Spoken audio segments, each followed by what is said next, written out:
relation bu rafet bul séq ak ñoom dara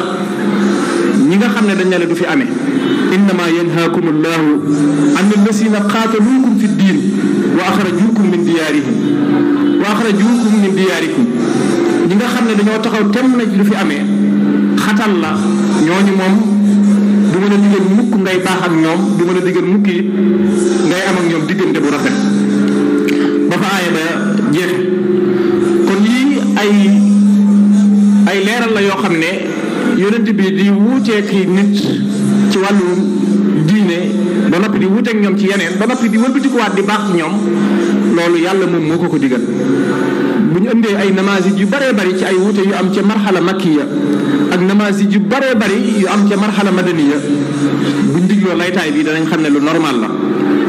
muxaalafatu rasul nag ñaari xeet la wuuteeg yonent bi ñaar la am na boo xam ne wuuteeg moom odwaanan wuuteeg moom ngir noonoo boobu moom mooy gi gën a bon moom am na nag wuuteeg moom goo xam ne nii wuute goo xam ne ak réere la loolu bari na lu ñu am ci diggante saxaaba yi yonent bi ma ne sa ci indi misaal rek ca xaswatu Tabuk ñetti ba mu diglee nañ ne ñëpp génn ñu dem xare ji ñetti saxaaba yu baax a baax yoo xam ne amuñu benn ngànt ñu leen cee dem xare yi ñu daw demuñu ci xare boobu ca xam ngeen ne daw ci xare ci bakkaar yi gën a mag la bokk loolu